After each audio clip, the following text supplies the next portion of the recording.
is happening in your life? Are people telling you to go out there and hustle in an economic system that doesn't work except for the elite? Are people saying it's okay to be gay, but you can't act on it? That you can only have this kind of partner or else you have to be alone? Do people tell you to believe what they believe or you'll go to hell? That's real life for many of you. That's the race you're being asked to run. This summer has brought us some great sporting events with amazing champions, and I don't mean just the people who came in first place. I mean those who showed courage, were bold, dedicated to something they loved, lived true to the calling in their hearts. That sounds a lot like you. This is your life, your race. So let's talk today about how you can unleash your inner champion. Would it be okay if I were to tell you that I am afraid someday? So I call you up and you call me down. Would it be okay? Well, hello and welcome to the FreedHearts podcast. My name is Robert Cottrell, and I'm here as always with Susan Cottrell. Hi there. Hi. You had a funny look on your face when you said your name. Were you tickled with your name? It came out weird. I don't know. No, It just your came name out is weird. just wonderful. And you tickled yourself. Welcome, everyone. So glad you're with us. Connect with us at freedhearts.org. Again, if you would like, Susan does a very limited number of life coaching kind of sessions. So if you're interested in that kind of counseling, please, there's a link on the website. You can reach out to us, and we'll talk to you more about that. And again, support the show if you can. We are a listener-supported podcast. No ads. We rely on your kindness for all that we do. So please support us if you can. It means a lot. Well, lots of great sporting events happened over the summer. Of course, we talked about the Olympics two episodes ago, and the U.S. Open tennis tournament ended recently, and then there's baseball. I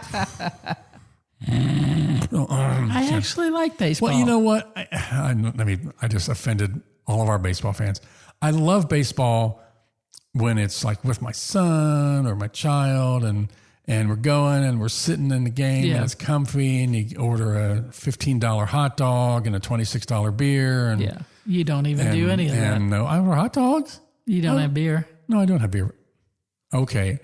A $15 Diet Coke, whatever. Boy, is this confront me on my podcast? I didn't want you to sound like you're an out there beer guzzler, which you're not. That's all. So having a beer and a hot dog at a game is a beer guzzler. Okay. Anyway. I'm saving you from your reputation. Too late. But I love baseball for that. It's just not, there are a lot of games, And I get sucked in, like I get sucked in the Olympics. I get sucked into every sport at playoff time. So, and we saw in these events a lot of champions. Mm-hmm. And I don't mean just the people who came in first place. Right. Because honestly, you can't really control that. Yeah. You know, what we mean are champions who showed courage, heart, who were bold, who were dedicated to something they loved, who worked hard for whatever results they got, knew they gave their best, and they lived true to the calling in their hearts. That sounds a lot like you. It does. You know, this journey we're on, it is your race, beloved. And you indeed are the champion. Yeah. And we have some tips for you at the end of this episode too, but let's begin by talking more about all of this. Yeah, that sounds good. Because we don't really do sports. We just watch sports on TV. Exactly. I mean, there are the usual controversies, like the judges flip-flopping back and forth about who should get the bronze medal between Jordan Childs and the Romanian Anna Barbosu. Mm-hmm. And actually the other Romanian gymnast was in that as well, Sabrina Manicu Vanu, don't know how to say it. Very good. That's not bad. But it all gets convoluted with so many little tiny picky details that make it a mess. I mean, what is the Olympics without controversy? You know? And I don't even want to know what happens in the Olympic Village. I do. Hey. Just kidding. I'm kidding. But the sports go beyond the joy of victory and the agony of defeat. Yeah, I mean, that's our point. Yeah, millions of people in the U.S. participate in competitive sports every year, from t-ball to flag football to pickup basketball to professional sports. And, for every winner, there's a loser. Every team full of athletes who celebrate because they won, there's another team that's distraught because they lost, sometimes lost again. Yeah. Our son was in on a little league team with 12 teams in the league. And this one was a homeschool team called the Swordsman. The coach said Swordsman. He was really an interesting person. And they were not good. And the kids came up with their own chant. They said, Glendale Swordsman, we're number 12. And it just still makes me laugh because, Yeah, I mean, it's good to know where you rank. But that's the thing. I mean, if there are 12 teams in the league, somebody is going to be number 12. Yeah. And that's going to be a team that wanted to win. Exactly. And out of these millions of people who do sports every year, only a few hundred won medals at this most recent Olympics. Wow.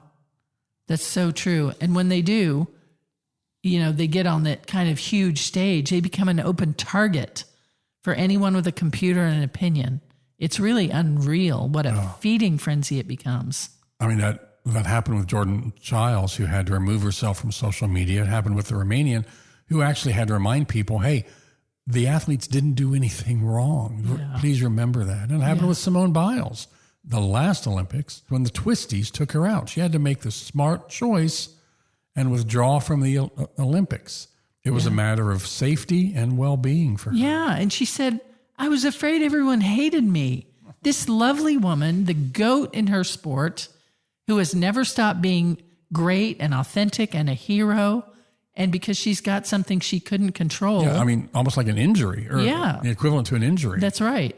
And she had to withdraw, and she was afraid people hated her. And she got a lot of flack from people who don't know the first thing about it, saying she should have pushed through, she should have fought it off. It's tragic what people will say with no information behind. But gymnasts and other athletes who know what they're talking about said, shut up. She really could have hurt herself. You can't flip in the air when you've got the twisties, much less do the things that she does. But she knew herself, and I was so glad that she got the help she needed, that she did what she needed for herself. Yeah, actually, if you go back and search our podcast, we did an entire episode on that. Oh, yes, we did. Yeah. Because she had shouldered that enormous pressure for years, and none of us are really designed to live with that kind of pressure. We're just that kind of global spotlight, and the toll it takes is immeasurable. But she came back stronger and more well-rounded. You could see it in the Olympics. And even when she faced the Brazilian gymnast, Rebecca Andrade, who really is her only rival in the world, is who could even come close. That says a lot for her. It sure does. Yeah. And Biles was nervous when she faced her, but she seemed balanced and at peace. Yeah. And in tennis, Naomi Osaka also took time off for the same reason, for mental health. Yeah. And you said before that people spoke who didn't know the first thing about it. Boy, does that sound familiar? About everything. Folks just rip off these comments online, things you would say that you would never say to somebody's face. Yes. They just say it and say it and say it, especially people in of the age similar to Simone or Naomi or Jordan. Social media is everything. I just read that you and I, Susan, are the last generation that will remember what the world was like before social media. Wow. But this is the center of a lot of I mean, it's yeah. But this means a lot, so. It does. And she's come back stronger and about. She sure has, Naomi. Yeah. All of them who take a break like that. So. Well, and Michael Phelps, yeah, same thing. Yeah. So how do you get the best out of yourself when people are watching you, ready to pounce on every real or imagined flaw? How do you even prepare yourself for the big stage? Yeah. Well, I would not want that intense scrutiny on me. I can tell you that. I mean, I'm an extrovert. I love the spotlight, but only to a degree. When billions are watching you up close through a TV lens and judges, and they're all eager to pick you apart, it's too much. We weren't meant for it. Yeah, like we said, social media can be absolutely brutal on athletes or you. Yeah. In the middle of a controversy, or just because they won, or just because they lost, or just because you're gay. Yep. Or just because you support your child. Just because you're trans. It can be overwhelming. Yeah, like social media. That's exactly right. It can be overwhelming. So speaking of figure skating, okay, I know I just T-boned the conversation here, but I have to share this. No, you okay, great. Go.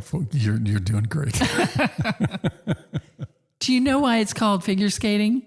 I learned this from a commentator during the Winter Olympics.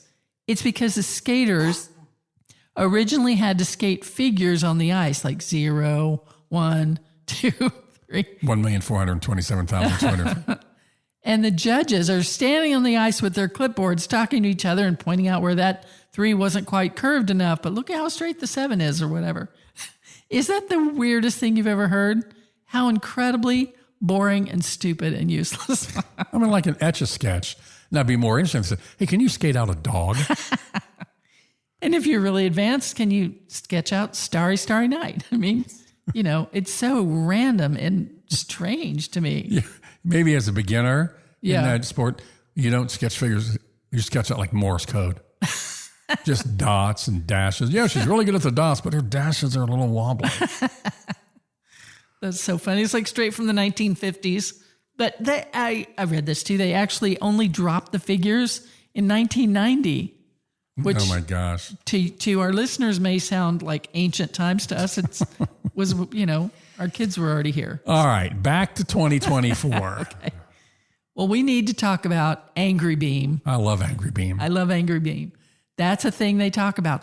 I remember commentator, what's her name? Samantha Pezic talked about it. And she said, Beam is easier when you're working at angry because you attack it. When you get angry at gymnastics, it helps because you have nothing on your mind, but I'm going to hit this routine and show everybody. And I love that.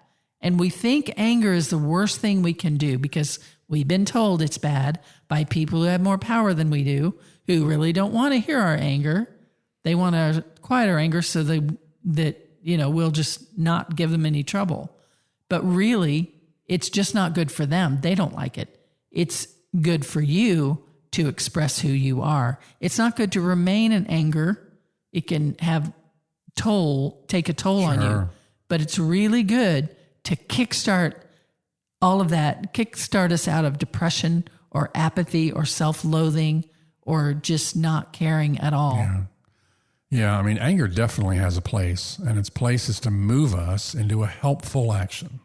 Yes. The adrenaline from anger gives us power. Yeah. And there's a wrong way to use power. You beat up people around you, including family members, or attack. And there's a right way to use anger, and that's advocate for yourself, either in the moment by speaking up or leaving, or in the long term by making a plan to get the hell out of an unhealthy situation. Exactly. There's a wrong way to use anger, which is yelling at your opponent or attacking your opponent so they don't even hear what you're saying. And there's a right way to use anger, seeing through the lies of rhetoric to the truth of lived experience of yours or others that supersedes rules. Yeah. And I do think people often hand you rules in an honest attempt to protect you and clearly to protect themselves. But it's misguided. These parents, like the parents of athletes now, they are a bag of nerves watching their children perform. So I was talking about your parents giving you rules to protect you, and it reminded me of parents of athletes who are just like completely nervous. They put on a heart monitor on Hesley Rivera's dad. Remember that? Yes. To measure his heart rate when she was performing, and it was through the roof. Very funny. But whatever the sports, It's funny till it's not. Yeah, till it's a heart attack. Yeah. But those parents really go through it. Of course they do. Yeah. I mean, but what would not be okay is for her dad to get out there on the mat and start, quote, helping Hesley or yelling, point your toes or whatever it'll be. Coco Gauff's mom is also known for high nerves, but she's not going to hop on the court with a racket and start swinging. No. I mean, you again, we said before, this is your journey. This is your race. Yeah. You as a champion must play your game, and you take advice from your coaches, those people you trust.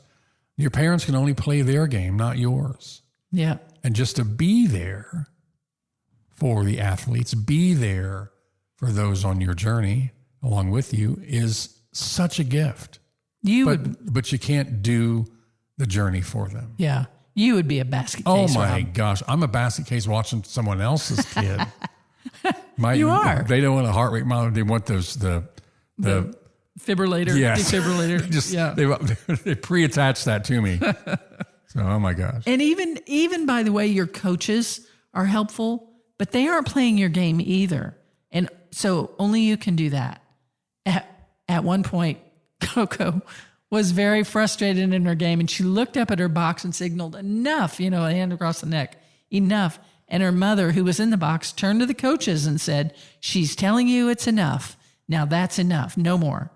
And I love that. That is a great role of a parent, to see and respond to their child's needs and protect them from onslaught. Yep. And then in the end, it's up to you. Do, again, your race, your life. Do it in a way that makes sense for you. Yeah. In one of the majors, it was Sabalenka and Coco Gauff in the finals. And one or both of them said, as they headed into the final, that they had to keep fighting. They had to find their A game. And Gauff said she'd been winning with her B game, which she was glad about. I mean, that's quite an accomplishment to win with your B game. It has to be good. But to beat Sabalenka, she said she realized she was really going to have to find her A game, which she did. You can't go out there and be nice and win.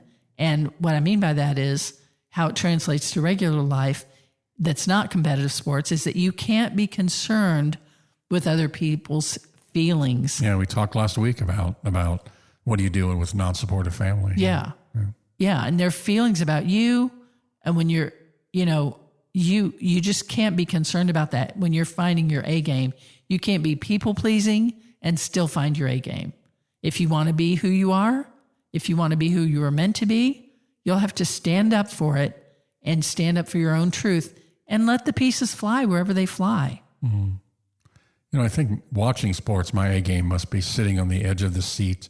My B game is leaning back. My C game is like, on the couch, laying back, covered in Doritos. I don't know. But this is about finding your A game. Again, whatever that looks like for you.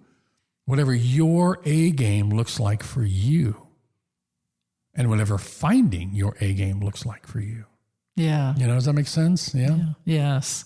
Well, we're going to sum up everything we talked about here and give you close out today with some top tips to be the champion of your race. Let's do it. Yeah. So, top tips to be a champion. Again, whatever that means for you. Not first place, just a champion. Brave, bold, follow your heart. It may be getting out of bed. Whatever. It may be turning off your computer, your social media. Getting out of bed every day and doing another day. That's a champion. Whatever that means for you. Muting your comments. Yeah. So we got 6 things here. Number 1, be aggressive. Stay in your own lane and do what you came here to do. Again, be you. Yep. Number 2, it's one more meet. The job is the same. Just do your routine. That's what they say with the Olympics. It's just one more routine. Yeah, just do what's next. Yeah. Number 3, yikes, ignore the naysayers. Who? We don't know. Ignore the naysayers. You don't owe them anything. Number 4, embrace angry beam. I love that. I love that, actually. Number 5, only you can run your race. You need good support, even a good coach, but no one can or should do your life for you. It's your life. Yep. Number 6, put your own well-being first. Put your mental, physical, spiritual health first. Yeah, you've got to care for yourself, beloved. Got to care for yourself. Got to love yourself. What is it RuPaul says? If you can't... If you can't love yourself, how the hell are you going to love anybody else? There you go. Yeah. Wow, you've been watching some RuPaul's Drag Race. I have watched myself some RuPaul's Drag Race. You can't find your A game, whatever that is for you, and also make people happy or make God happy. People will never be happy, and God's already happy. So don't worry about it. If you listen to the naysayers, they will divert you from playing your own game. Imagine if Simone Biles had continued 4 years ago to just get over the twisties already and perform your death-defying feats when they had no idea what they were talking about. Instead, she cared for herself, jettisoned the naysayers, and got the mental health she needs, and came back stronger and better and more at peace. Now our girl is back doing her thing, being fantastic, and pursuing her dreams her way. with a big shout out to putting yourself first, or you're no good to anyone else. What more could you want? They'll call you selfish. They called her selfish. Weak. Everything. Weak. That's Don't, right. You've got to not listen And to that. she said her other choice in that, and she considered it, was just quit. Yeah. That's it. I'm done. I've had it. I can't do this anymore. Right. You know? But then she has let the naysayers drive her life and steal this comeback that she did, this coming around and concluding her career whenever she does her way. Yeah. And you don't let them steal your future with a partner, with friends who support you, with community that loves you. Don't let them steal that from you. Yeah, we have talked a lot about how you are beloved, that, you know, to go to the mirror and say, and just look at yourself and see the beauty in your eyes and the beauty and just tell yourself how beloved you are. Don't let anybody steal that truth and your joy and your happiness and what it means to live an authentic life, to be the champion of your race. That's right. So what about you? Yeah. What death-defying feats are you being asked to perform by people who have no idea what they're talking about? People telling you need to go out there and hustle in an economic system that doesn't work except for the elite. People telling you you can only have this kind of partner or else you have to be alone. People telling you to believe what they believe or you'll go to hell. No, none of that is for you. Yeah, beloved, stay on your race. Be bold and strong and fearless, whatever that means, every day. Mm-hmm. And that makes you the champion of whatever is on your heart. And knowing that the truth is you always have been. Yeah. We love you. We'll talk to you next week. Bye, champion. Bye.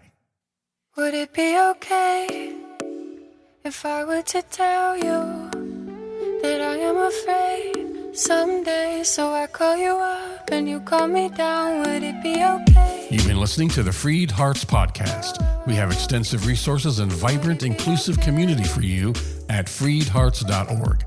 Please just come say hello. If you have questions, comments, or suggestions for the podcast, just email us at podcast@freedhearts.org. Audio engineering is provided by Luke Johnson. The music is provided by our daughter, Hannah Cottrell, who is Grammy nominated. You can find out more about her and her music at hannahcottrell.com. Please share, subscribe, and follow on your favorite platform, and support us if you can. Thanks for listening.